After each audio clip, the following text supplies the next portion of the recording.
Bien, vamos a retomar entonces. Nosotros quedamos en la clase anterior sobre el inicio de la gametogénesis. Conversamos de que la meiosis no es el proceso de formación de gametos, pero sí que es parte del proceso. Es una de las etapas, ¿ya? La formación, el desarrollo y maduración de los gametos es un proceso conocido bajo el concepto de gametogénesis, es decir, la formación de gametos. Ya este proceso contempla tres etapas generales, las cuales son la proliferación, la meiosis, que ya hemos conversado, y la especialización celular.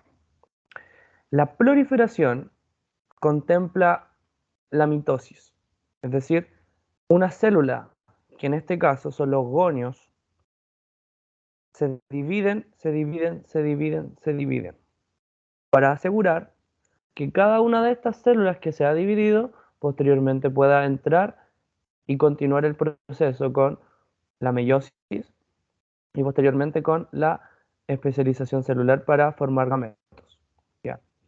Estas gonios, células diploides, ya que realizaron mitosis eh, a través del proceso de proliferación, en el hombre se encuentran en los testículos, ¿ya? Y en las mujeres en los ovarios, ¿sí? Realizan mitosis para asegurar que haya cierta cantidad de células que puedan ingresar y desarrollar los procesos que faltan en la gametogénesis, ¿ya? O los gonios son los que comienzan, que realizan mitosis. Luego, ciertos gonios crecen, ¿ya? Y replican su material genético, ¿ya? Y crecen. Estos son los que van a comenzar el proceso de meiosis. ¿Se dan cuenta? Empezamos con 4 cromosomas en este caso, no un humano. En el caso de un humano deberían ser 46 y terminamos con cada uno con 23, ¿cierto? Después de la segunda división meiótica. ¿Cierto? Esta es la primera división meiótica y esta es la segunda división meiótica.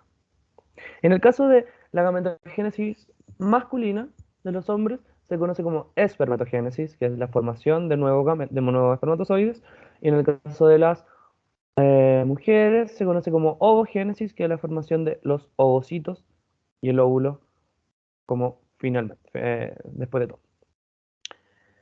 Bueno, vamos a conversar sobre estas etapas pausadamente, pero ya la meiosis ya la hemos conversado, y la mitosis también.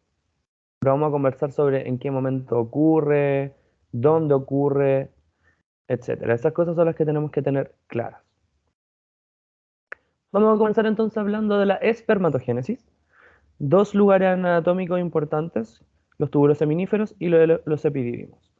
Esto lo encontramos, ¿cierto?, en los gónadas masculinas. Aquí tenemos los testículos. Los testículos son las gónadas masculinas que están rodeadas, ¿cierto?, por un epitelio que es conocido como el escroto. Entonces las bolsitas del escroto cubren y protegen a los testículos. Dentro de los testículos tenemos lo que son los túbulos seminíferos. Y como aquí dice la definición, están rodeados por células de Sertoli, las cuales ayudarán a la formación de los espermatocitos primarios. ¿Ya? Y aquí los espermatocitos primarios realizarán la meiosis. ¿Ya? Posteriormente, cuando cuando se termina la primera meiosis, la segunda meiosis, obtenemos lo que son cromátidas, ¿ya? Las cromátidas son células resultantes de la meiosis, ya con su material genético variado, ya haploides, con la mitad de su material genético, es decir, en el caso de los humanos, 23 cromosomas cada una, ¿ya? Pero no tiene la forma de un espermatozoide, es decir, no está especializada. Es el proceso que tiene que ocurrir después. Y ese proceso de especialización ocurre aquí en el epidídimo, sobre los testículos. Este proceso es conocido como histoespermatogénesis, que es el proceso de transformación de las espermátidas resultantes de la meiosis 2 a espermatozoides. ¿Ya? Si podemos ver un corte transversal de un testículo, es decir, si cortamos un testículo por la mitad y lo vemos desde arriba, ¿ya? Como si fuera un árbol que lo cortamos, ¿cierto? Podemos ver que existe un lumen, un espacio dentro de estos tubos de estos túbulos seminíferos, y que entre el lumen y la cubierta o pared de estos túbulos seminíferos, de estos testículos, tenemos lo que son de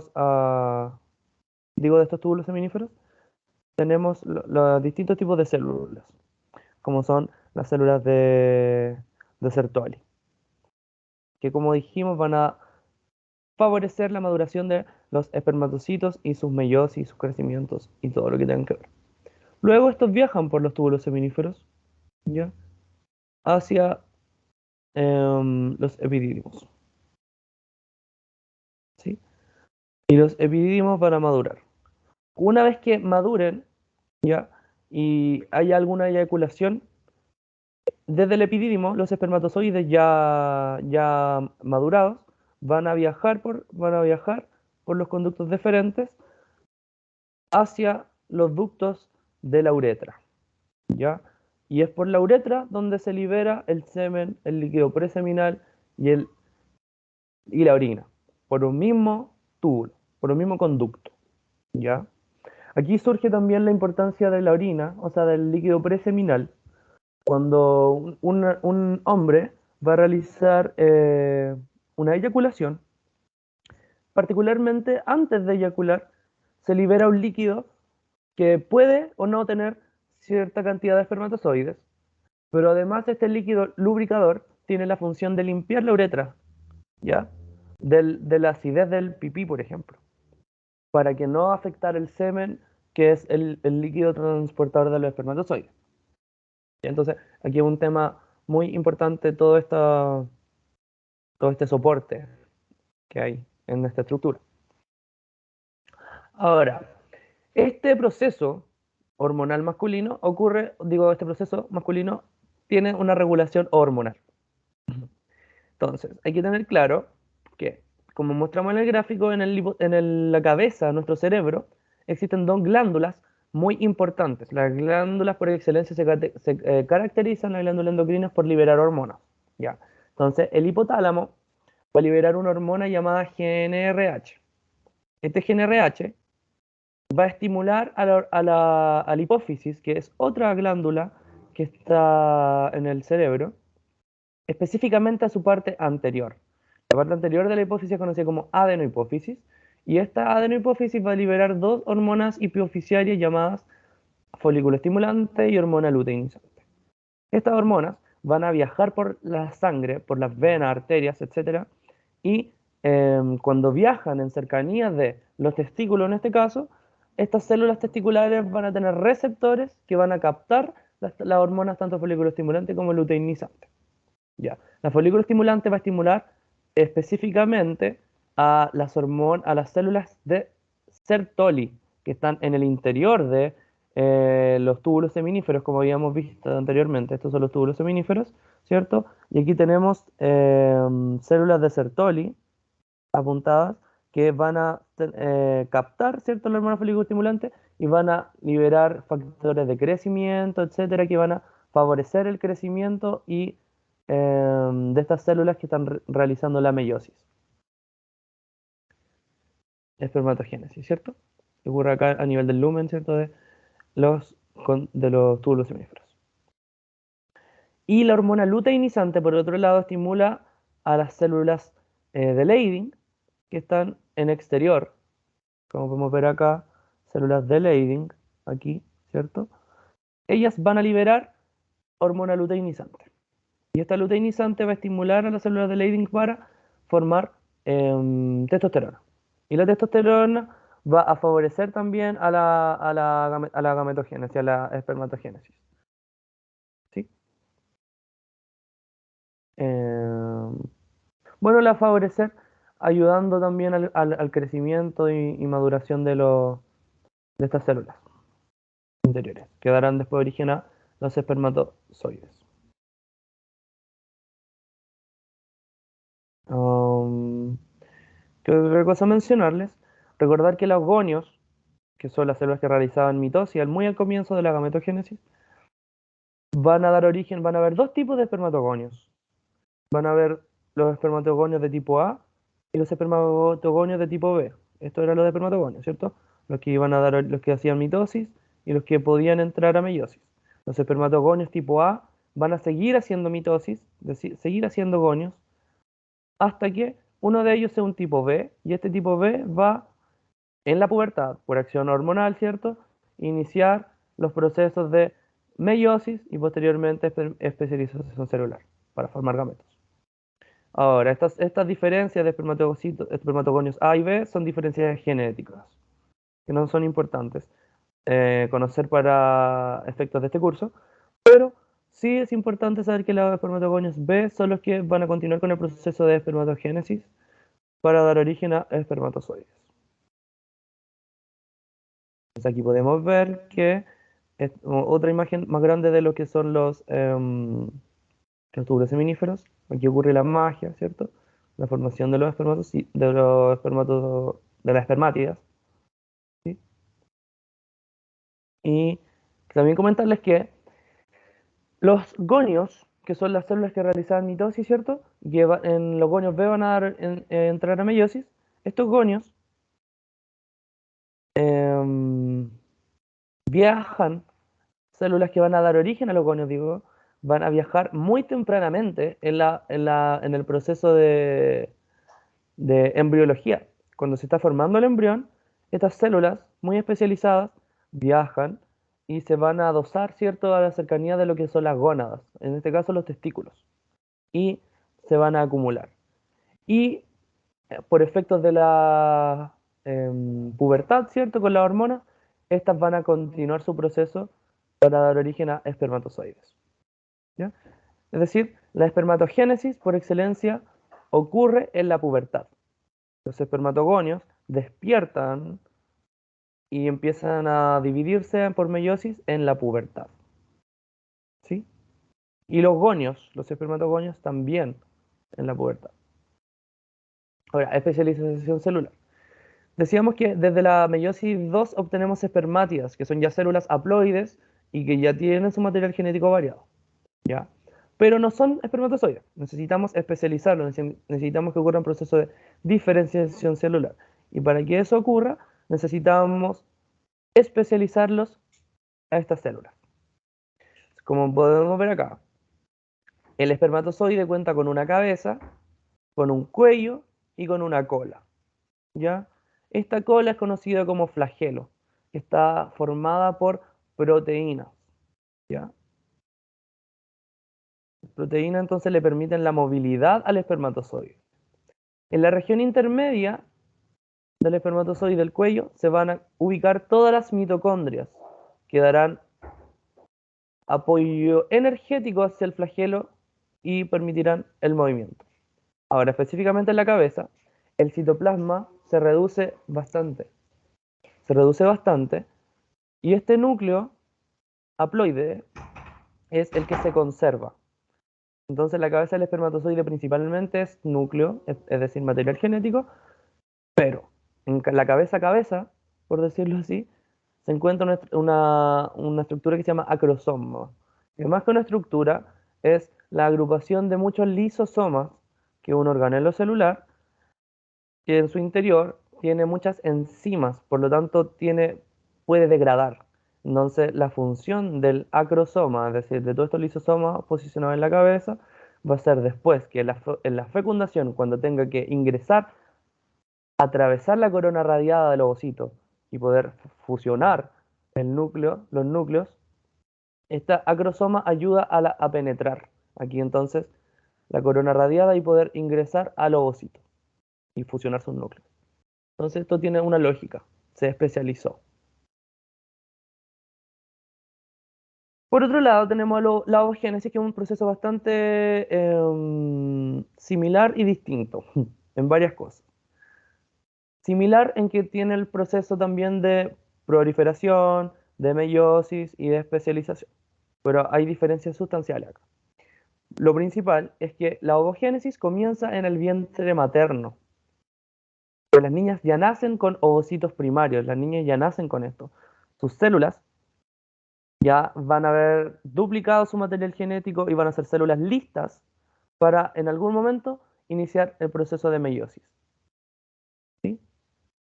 Aquí no hay gonios A ni B. Las mujeres nacen desde el vientre materno con todos sus gonios predeterminados, que en este momento no recuerdo muy bien cuál es la cifra, me parece que son 400.000 ovocitos primarios con los que nace una mujer. Entonces no van a haber un proceso tan continuo de mitosis en, constante, a diferencia de los hombres que durante toda su vida van a estar produciendo espermatozoides desde la pubertad, es decir, desde la pubertad hasta la muerte, no toda su vida. En cambio, las mujeres, su proceso de ovogénesis comienza en el vientre materno, con sus ovocitos primarios estancados en profase 1 meiótica, cuando ocurría el crosing over, ¿cierto? Desconozco si es que es antes o después del crosing over de Paquitiano, pero sé que están estancados en profase 1. Luego, todo este proceso posterior ocurrirá por acción de hormonas, al igual que en los hombres, pero en la pubertad. Entonces, las mujeres comienzan la ovogénesis en el estadio embrionarios, ya deteniéndose con ovocitos primarios ya establecidos, una cantidad establecida, pero en la pubertad comienzan por acción hormonal estas divisiones para dar origen a los ovocitos. Entonces hay un estancamiento, una detención y vuelta a continuar. Entonces las mujeres nacen con ovocitos primarios estancados en fase 1 de la meiosis. La continuidad de la maduración del ovocito primario ocurre en la pubertad, por acción de hormonas como la folículo estimulante y la luteinizante, estrógenos y progesterona. Recordar que la folículo estimulante y la luteinizante también cumplían función en el hombre. La folículo estimulante en el hombre ayudaba, ¿cierto? Estimulaba a las células de Sertoli que estaban en los túbulos seminíferos para formar los espermatozoides. Y la LH estimulaba la formación de testosterona. En este caso, la FSH, la folículo estimulante, va a estimular la maduración de los folículos, que este es el ovario. ¿Ya? Todo esto es el ovario. De la trompa y más acá que no se ve el útero. ¿Ya? En los ovarios es donde están estos folículos que tienen que madurar, tienen que crecer, tienen que realizar todo lo que tienen que realizar. ¿Ya? Crecer, dividirse. Entonces, la folícula estimulante estimula entonces los folículos y la LH lo que va a hacer es estimular la ovulación, que es la liberación ya de un folículo maduro, ¿cierto? Se rompe el folículo y se libera el ovocito secundario ya por acción de un pic, de un incremento de la hormona LH.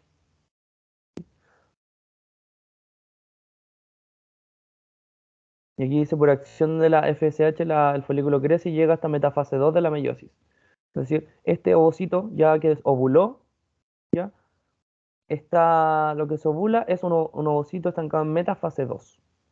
¿Sí? Se llama duro, ya en fecundación, o sea, en pubertad. Entonces, como les comentaba, dentro del ovario tenemos la cápsula o la corteza del ovario, están las células menos diferenciadas, menos los primarios, los folículos primarios, los pequeños. Y más a la médula, más al centro, vamos a encontrar a los folículos ya más maduros, como es el folículo de Graf, siendo el folículo de Graf el más maduro. Este es el que ya va a dar origen a lo que es la ovulación. La ovulación va a liberar al folículo, al ovocito primario, digo, al ovocito secundario estancado en metafase 1. Lo libera por acción del LH. ¿Cierto? Y acá tenemos los folículos primarios, etcétera. Hay muchos tipos de folículos. Estroma ovárico se refiere a como las células que están acá, que dan soporte. Entonces, por acción de un pic de LH se libera al ovocito secundario en cierto momento, se libera. Como podíamos ver acá, ¿cierto? Es lo mismo. Ocurre una ovulación. Entonces, la LH, hormona luteinizante, es la responsable de la ovulación. La FSH, encargada de que estos folículos crezcan. Imagínense, desde los primarios tenemos que llegar a uno grande, ¿cierto? Con este líquido que tenga acá. Este líquido demuestra que este folículo ya está maduro. También se muestra aquí la corona radiada, ¿cierto? las células foliculares, etc. Entonces, como comentábamos, aquí estamos viendo una meiosis, ¿cierto? Esta célula, el ovocito primario, sufre la primera meiosis, y esta es la primera meiosis, ya se restaura la haploidía, 23 cromosomas cada uno, ¿cierto? Pero aquí hay una diferencia fundamental. Una de estas células es el ovocito secundario, que ya con sus células foliculares, ¿cierto? Que dan soporte estructural al folículo, siendo esta acá el ovocito secundario. Y estas son las células foliculares, como el folículo de Graf. Bueno, aquí no es Graf todavía, falta para Graf todavía. Este ya sería Graf, después de la segunda división. Bueno, pero lo que quiero comentarle acá es que tras la primera división meiótica se obtiene un ovocito secundario, pero lo otro no es un ovocito secundario, se obtiene un cuerpo polar, ¿ya? Que igual es haploide, pero no tiene esta cubierta de resguardo y de mantenimiento. Entonces esta no va a ser viable, ¿ya?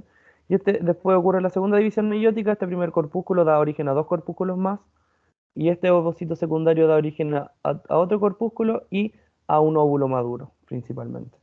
Entonces, a diferencia de una gametogénesis masculina, de una espermatogénesis, solamente vamos a, por una gonio, vamos a obtener un óvulo maduro. Pero como es el caso de una espermatogénesis, de una gonia obtenemos 4 espermatozoides. Es una diferencia fundamental. ¿Y por qué se da eso? Porque acá obtenemos cuerpos polares, que si bien son haploides, no son viables porque no tienen toda esta corteza de estas células que ayudan y mantienen a lo que es el ovocito secundario. ¿Sí? Aquí estas células liberan hormonas, factores de crecimiento, etcétera, cosas que los corpúsculos polares no tienen. Ahora, si no hubiera fecundación, se ovula un ovocito en metafase 2, ¿ya? Es decir, la menstruación sería un ovocito 2, además del endometrio, que es el que se desprende y genera la menstruación. Pero si ocurriera fecundación, la fecundación debería ocurrir acá, a nivel del ovocito secundario. Aquí debería llegar un espermatozoide, penetrar toda esta capa de células y fusionar sus núcleos. Si eso ocurriera, el ovocito puede terminar la ovogénesis y llegar a un óvulo maduro. De lo contrario, este ovocito secundario es el que se va a menstruar. ¿Sí? El estadio óvulo dura nada de segundo, dura muy poco tiempo, porque al tiro se transforma en cigoto. ¿Sí?